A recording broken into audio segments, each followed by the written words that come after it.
From the campus of Iowa Western, you're watching your hometown information station, CBTV 17.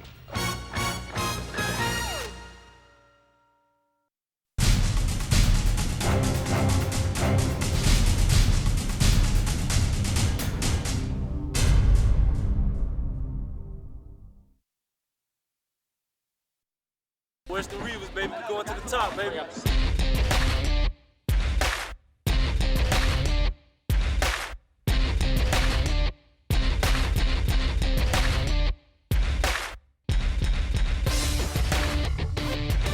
Myers down the middle. There's Waters wide open.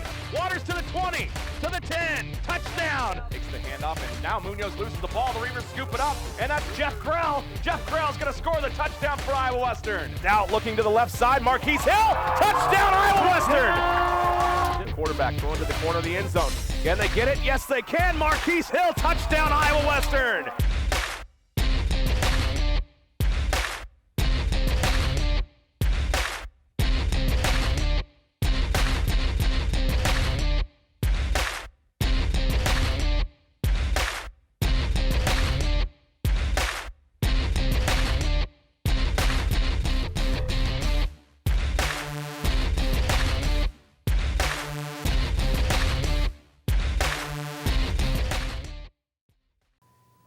Welcome to the spring edition of the Iowa Western Football Coaches Show. I'm Chad Ani, and I'm joined by Scott Strohmeyer, the head coach of the defending national champion Iowa Western Reaver football team. Scott, thanks for joining us. It's a pleasure.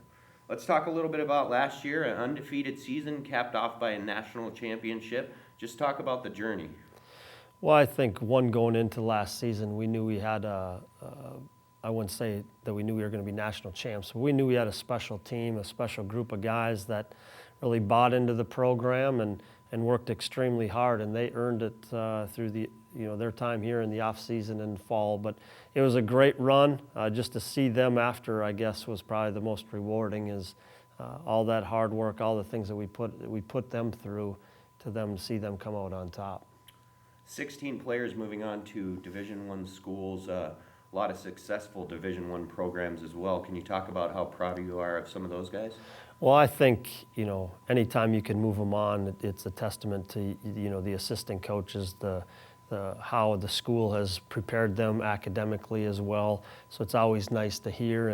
And now all those coaches are coming back through, and we always ask them how our guys are doing, not just on the field, because we get that from them and the coaches, but there was numerous of them that said, Coach, I've been extremely impressed because they haven't missed a class in their entire time here. So those are the things. Hopefully you prepare them to that next level, and they buy into it, and those guys did.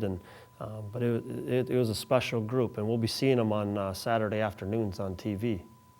Now that you've won a national championship here at Iowa Western, what drives you to continue to have a successful program, and what do you look forward to getting back there? Well, I think, always trying to get there sometimes is a lot of times the easiest part. Now, how do you maintain that? One of the things that we talk about is, what got us to this point. We don't want to steer too far away from that and continue to do what we've done of why we're in the position we're at. I think as a competitor, and all the coaches as being competitors, I mean, the drive to win and do it the right way is always going to be there. By no means are we satisfied with one. And it's, again, I don't think you can measure a successful season or a program by national championships. Obviously, that is one that people do look at. But I think we look at it in a lot of different ways. And in preparing these guys for the next level, giving them the best chance to be successful on the field and in the classroom, and giving them opportunities to move on and get those 4-year degrees. And I think if we can continue to do that, it'll be successful. Now, you put in all the way my staff recruits and the competitive nature of that, I got to feel that we're going to field another pretty good football team as well. Probably a lot of moments from last year's team, especially winning the national championship, that are very memorable to you. Can you think of maybe a little obscure time or moment that you can remember that you'll never forget from last year? Well, I mean, there's so many of them. I think number one, and I talk about this quite a bit, was, we felt we had a pretty good team. to go 3 straight weeks, to Colorado, Denver, Colorado, to get back really early in the morning on Sunday, then to turn around and travel to Pueblo, Colorado, and play a ranked team and beat them pretty handedly, then to get home late and turn around and drive to Trinity, Texas for the showdown. That was all the marquee. And that was probably the turning point for the season. I mean, many memorable moments, but I think our team really, really believed after the Trinity game when they came out of that and we played at such a high level against a very good football team that they really believed that this could be a special season as long as we continue to stay focused and doing the things that got us to that point. But that was probably, like I said, I didn't know. Everybody thought I was crazy when we scheduled 3 straight away games, all 10 hours or more away. But to see where the program was at, that was what we had to do. All right, we're going to take a break. When we return, the Iowa Western Football Coaches Show rolls on. We'll talk to Coach about the offensive side of the ball and how they'll replace all of the talent that has moved on. You're watching the Iowa Western Football Coaches Show on the Reaver Sports Network. Today is Saturday. Today is Saturday. Salad on Saturday, fruit on Friday, throw a ball Thursday. Water Wednesday, touch your toes Tuesday. Let's move Monday, swap snacks Sunday. All the healthy children eat well and move a lot. And move a lot. And move a lot. Eat well and move a lot. 60 minutes of physical activity a day and eating well can help get your child healthy. So keep them active and eating well every day. Skip a rope Saturday, freeze tag Friday, tap dance Thursday. Whole grains Wednesday, try a veggie Tuesday. Let's move Monday, split the sweet Sunday. Eat well and move a lot. Today is Saturday. Yeah. Today is Saturday. All the healthy children, all the healthy children. Get ideas. Get involved.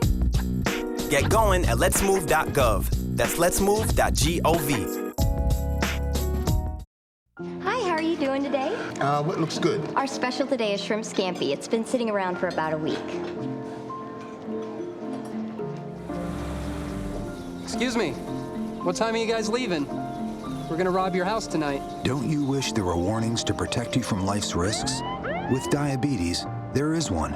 It's called A1C, a simple blood test that helps measure your risk of a heart attack and other complications. Learn more at diabetesaonc.org. What does the future hold for you? I can explore. I can connect. I can live. I can excel. Put yourself in a great place. Iowa Western. Classes are forming now in more than 80 areas of study. Learn more, a lot more at iwcc.edu. I can believe. Yes, ready.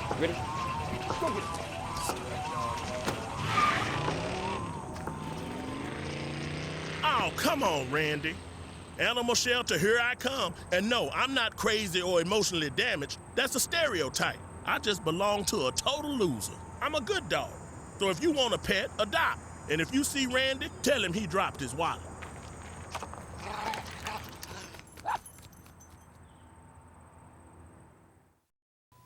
The Iowa Western Football Coaches Show continues from the campus of Iowa Western and the studios of CBTV 17. Coach, let's talk a little bit about the talent last year and how they're moving on. We've already talked a little bit about it. Talk about some of the new talent coming in. Well, we lost a lot off an offensive team that set a lot of records in the NJCAA, and it also, a lot of times we lose 4 offensive linemen, starting quarterback, our top 3 tailbacks, top, I think, 5 wide receivers from a team. So a lot has been moved on. But like I said, there's a lot of guys who got a lot of playing time last year as well. So it's yes, we're going to be young, but those guys played significant minutes as well offensively. The big thing is going to be, you replace a guy who completed 73% of his passes and 39 touchdowns to 3 interceptions is a task in itself. But, with Connor Brevard and Tay Bender have been competing it. They both made great strides in spring ball here. And, we might be a little bit different, but at the same time, I think that's where my offensive staff does a really good job of, you know what, our offense is going to be tailored around that guy. Whoever wins the job, that's maybe the style of our offense is going to be. But we have some young guys coming in, really stepped up in spring, made some progress. We still got a long ways to go, but at the same time, when you replace that many guys, it's not going to go as crisp as maybe it did last spring. How much do you have to really change your offense tailored towards different quarterback styles? Do you really have to change it that much? It's not so much that we probably changed the offense as that we changed what we do offensively. You know, this offense we ran when Zach Stout was our starting quarterback, and for the 1 year in 2010, and he didn't like to run at all, and he wasn't going to run it, you know. And we were fairly successful. And then you bring in a guy like Jake who can do probably both, but we didn't ask him to run a ton, but he could. And so I think it's more so of the approach you take. You know, the offensive staff, the approach that they take going into a game. Are we going to run the quarterback a little bit more, or is he going to be a true pocket guy, or can we do everything? And I think that's why you know, our offense has been fairly successful. As like I said, my staff does a great job, offensive coaches, of, you know, let's put them in the best situation possible. It seems to me, from what I've seen, Connor is a little bit more of a kind of a pocket guy, pocket passer, and then Tay is a little bit more of a scrambler, running quarterback. If that's correct, is there a chance that we could see both of them on the field this year? Well, I don't think you can ever rule out. No, you know, I mean, the bottom line is, and I'm when I meet with all the kids, you know, at the quarterback position, and I coach them, our number one thing is who's going to move the football, and you know, we want completions, and as Jake completed 73% of his passes, I mean, that's the whole goal of our offense. You complete the football. Don't try to do things that you can't. And you know, Connor knows our offense. He's been in it. He knows it in and out, and making good decisions in spring. And Tay brings a little bit more of a running element to it. Not that Connor can't run, but Tay, it may be a little bit more of his, you know, built into his, you know, setting. But we'll go with whatever. If we have to play two, we'll play two. I've done it before. Obviously, you want a clear-cut winner, but at the same time, we want to be successful and put the ball in the end zone. So whatever's going to help us do that. A talented trio of running backs moved on. Aaron Wimberly to Iowa State, Don Jackson to Nevada, and Roberts as well. Can you talk a little bit about the new guys that might be coming in to fill those roles? Yeah, and that's really, you know, we lost a lot there, you know, and a lot of yards and a lot of carries. But we have some kids that, you know, we think are going to come in and compete. You know, we had a kid out of Trayvon Barre from Jenks, Oklahoma, who's a really talented kid coming in. We're potentially looking at a couple other transfers. But the bottom line is you know, at tailback position, you know, you can play young guys at them. It's not like a quarterback and a true freshman or an offensive lineman. You know, we're going to have a bunch of guys who come in and compete for it, and hopefully we got one, you know, that can, you know, Aaron Wimberly was a 2-year starter, 2-time All-American, so he played as a true freshman and did just fine. So hopefully we got some guys that want to come in and compete, and the job's wide open, you know, for somebody to come in and win it, and there was a couple of them at our spring game, so I think they left pretty fired up, knowing that their chances are good. Do you have like a reload mentality instead of like a rebuild, especially with at the community college level with a 2-year program? Yeah, it is. There's not too much rebuilding going on, you know, at the 2-year college level. You know, we're looking to reload it. Like I said, we're a different team today than we were December 2nd right now. But I think we got the core group of guys that have really done a great job, and then you bring in a good core of freshmen, which we really like our freshman class, especially from the state of Iowa. I felt we did really good there. Yes, they're freshmen, but that's why we got them. You know, we told them they got an opportunity to come in and start for us. Talk a little bit about the offensive line. 4 of your starters have also moved on from last year. Any new guys from the state of Iowa on the offensive line? Yeah, you know, and coming in, looking at it, that was a big question mark. But after spring, you know, you look at, you know, Austin Stevens is our starting center last year. Well, Travis Zimmerman played a whole bunch at guard and center. He's back. DeAndre Herron was a backup for us last fall, and he played a lot, and he's there. Larry Mazik redshirted for us last year, and he's had a really good camp. You know, and then you throw in, you know, a couple high school kids coming in that we think, you know, Sam Markov is a freshman coming in, and we got I think there's 8 or 9 linemen that we ended up bringing, knowing that it was going to be a big class in Iowa. But we're pleased with where we're at depth-wise out of spring, and then, you know, we got to count on a couple kids to come in. One more question about the offense. As far as wide receivers go, Geronimo Allison, who was on last year's squad, seems to be kind of the favorite to stand out of that crew. Who else is going to impress us this year?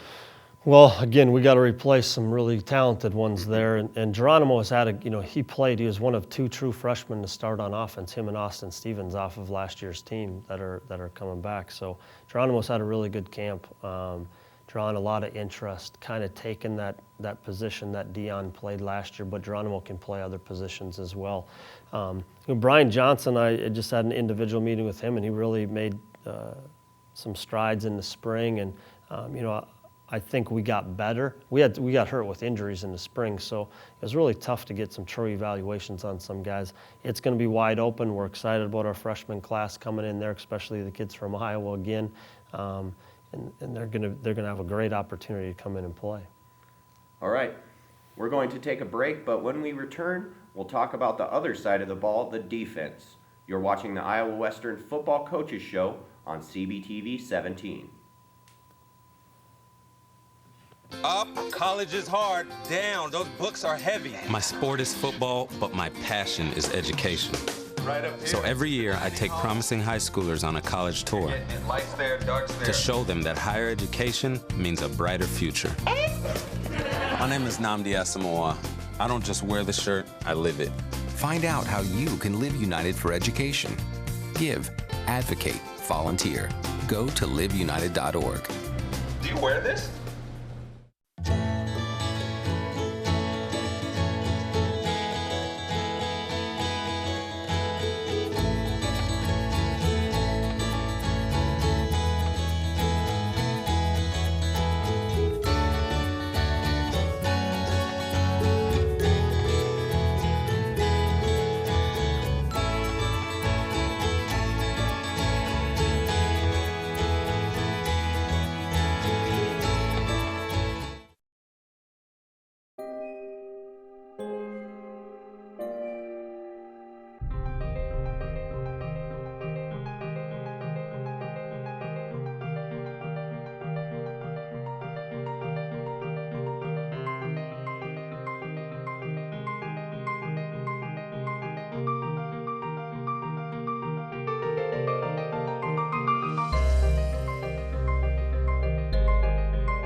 I'm lucky. Let me help you with that.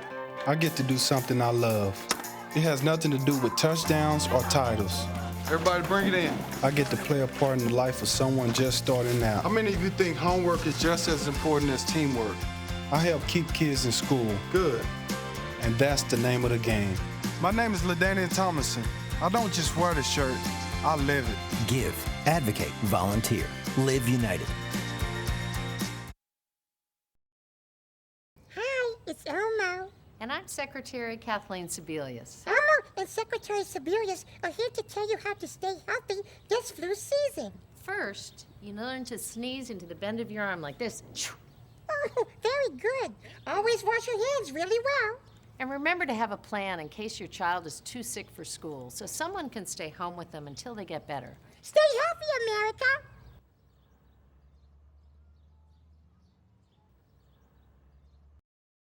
Welcome back to the Iowa Western Football Coaches Show. We just got done talking about the offensive side of the ball. Let's shift our focus to the defensive side. A talented trio of linebackers last year that has now moved on. You had to replace them from the year before coming in to last season. Talk about how you're going to replace them again this season. Yeah, it was, coming into last year, that was kind of a question mark because, we had a couple of them in spring ball, but they, Steve Funderburg came in the summertime and he started. Terrell was there in spring ball. But again, we feel good with some of our guys who played a lot. Steve Meyer ended up starting a lot of the year for us, and Ryan Langford played a lot for us as well. And It was an area that I felt really good in-state-wise this year where we think we got a couple in-staters, and Cody Polk from Spirit Lake, who had a lot of opportunities. We're expecting big things out of him. And I think there's like 3 or 4 other guys that we have on, we end up signing to letters of intent that got an opportunity. Again, we got some guys in the program that have really stepped up and improved. They're going to be better next fall, but we got a talented group of freshmen coming in that are going to have a great opportunity to come in and win a spot. Your defense nicknamed the dark side sometimes. Talk about the mentality that goes along with that and how you get the defensive guys fired up on that side of the ball. Well, I think, that a lot of times that, as Coach Blackburn and his defensive staff kind of, you don't maybe get all the credit. You got to be tough to play it. Our offense gets a lot of the limelight, at least it seemed last year, and still our defense, gave up 12 points a game, so they played pretty darn good and led the country probably in turnovers created. So it's a mentality that I think you have to have playing defense, that you're kind of on an island. Everybody's kind of against you, and you just got to go out there and make your plays. And again, that starts from the defensive staff of kind of creating that mentality as well. Talking about turnovers, a lot of big plays last year, especially early in games, that kind of led to some momentum shifts and got you guys going in turn on the offensive side. Talk about the importance of those big plays. Well, you want game-changing plays offensively, and everybody thinks, those are the ones, the 60-yard touchdowns, the big plays. But the one thing that can really drain an opponent is when we create turnovers. And I'm not saying they got to turn into touchdowns, but it's just getting our offense back out on the field, and if we could quick strike them and wear them down. But again, that's a defensive staff mentality, the approach that they take in creating turnovers and the importance of trying to get the ball. The ball is the most important thing. Offensively, you don't want to lose it, and defensively, you want to get it. So, and that's kind of the approach that our defense, we want to try to get the football as many times as we can, knowing that we have an offense that can maybe be a quick strike. We can wear some people out pretty fast. Yeah, with a quick strike offense, do you have to go through a little more extra conditioning with the defensive guys in practice, knowing that they could spend some more time on the field? We really don't, because in fall camp is really our conditioning time. They go against our offense all for 2 weeks, and they're going at such a high pace. That's where we kind of get our conditioning in. Even from our offensive players and our defensive players, the game is so slow on Saturday, compared to the way that we practice. So defensively, they're just wore out maybe in practice, but then in the game, they're like, I got 20 seconds in between plays. This is really nice to catch my breath. But that's where depth comes in. And I think we've done a good job defensively, and numerous teams that we play, they're like, your 4 starting defensive linemen come out, the next 4 come in, and you guys don't really lose a beat. Well, and that's what recruiting, you have to. If you're going to play in this style, is there a difference between our number 1 guy and our number 2? For sure there is. But you got to put them in position, coaching, and be ready to they have to play. If it's 6 plays, then 3 plays, or whatever it is, but you got to be able to spell some guys and know how to do it. And I think we've done a good job defensively of doing that. All right, we're going to take our final break, but when we come back, we'll talk to Coach Stroh about the road warrior mentality his team has going into next season. This is the Iowa Western Football Coaches Show. Pants, pants, pants. I am folding the pants. The pants are long. Do they go on my head? Do they? Do the pants go on my head? No. They go on. Everyday moments can become teaching moments because learning starts long before school does. Give your child the start they need at bornlearning.org.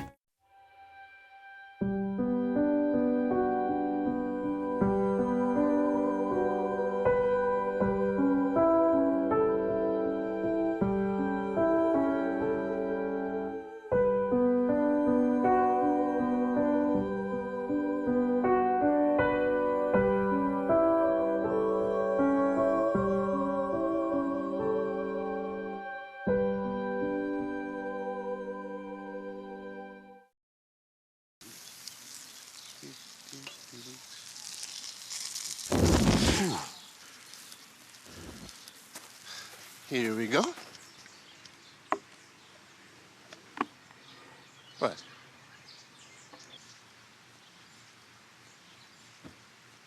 What? You don't have to be perfect to be a perfect parent, because kids in foster care don't need perfection. They need you.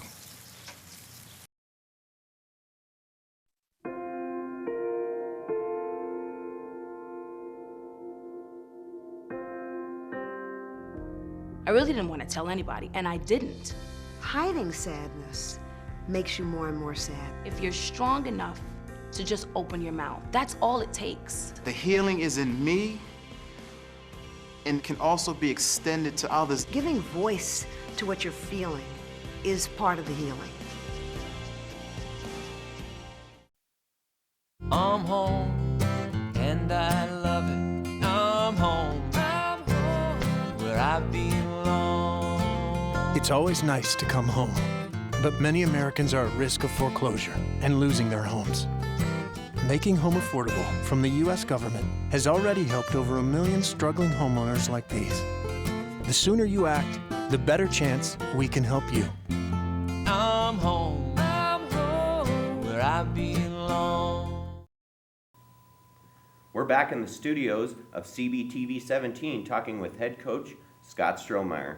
Scott, 11 road games this season, 4 at home. Talk about the road warrior mentality a little bit. Well, I guess when you get to that, no one's going to feel sorry for us. You know, part of it, half of them were through a scheduling agreement where we had, I already had 3 2-year agreements that we had to redo the favor, be away this year. And then when our conference is having us play everybody twice, there's half, another half of your 4 more road games. So it was kind of just the way it happened this year. But like I told our guys and our team, no one's feeling sorry for us after the success that we've had. But I'm not worried about playing on the road. Everybody thinks that's a big concern, but it's no different. We're just staying in a hotel. We try to make it a good trip for them. And the other thing I tell them is no one wants to come here and play us. So now we got to go and play some people, and that's just the way it is. You'd think usually when somebody wins the national championship, they get to take it easy a little bit the next season with maybe a little easier schedule, but opposite case this year for you guys. Can you talk a little bit about who's going to challenge you this year and maybe some tough games along the way for the schedule? Yeah, well, I mean, after our spring game and looking ahead, I think they all might be a little bit tough, but you never know. We got plenty of time. No, like I said, our guys have been working extremely hard, and I don't think we're to the point where we can go in and say, you know what, we're going to win them all. They're all going to be tough. I look at it. It doesn't matter who you play. The first game of the year is against Trinity Valley, Texas, and we're going back down there. And I think they're looking for a little revenge on us. We kind of shocked them last year, and they're going to be ready to go, and we're going to be young and inexperienced, and we'll see if we have them ready to go. But that's going to be the biggest one. That's the first road game, the first test, that first game of the year, and then we see from there. But I think that's going to be an interesting one. Always in our league, the rival schools are always, a test for us once in a while. And then, we got to go back down to Georgia. Now we go down to Georgia, and again, they might want a little bit of revenge as well. But the bottom line is you take it one game at a time. That's the mentality we took last year. You take care of business of that next game, and then we worry about the next one. Does having a lot of road games help to prepare some of the younger guys maybe for moving on to like Division I schools, help them get rid of the nervousness and the jitters that comes with going on the road? I think so. I mean, the reason that I like it is we get them, we take them Thursday night or Friday. They're with us, and we can take a little bit of, the Friday evenings of preparing how to prepare for that game on Saturday. You're in a hotel, we have meetings, we watch film. When we're at home, we don't have all the film times on Fridays. So I think we can kind of train them to how we want them to prepare for a game, what it's like your pregame meal, and when you wake up in the morning, we're focused in, we're locked in, we got a job to do in a few hours. So, I'm excited about opening up on the road. I think again, if we're going to have a lot of young guys for sure. All right, Coach, I'd like to thank you for joining the show today. Well, I appreciate it.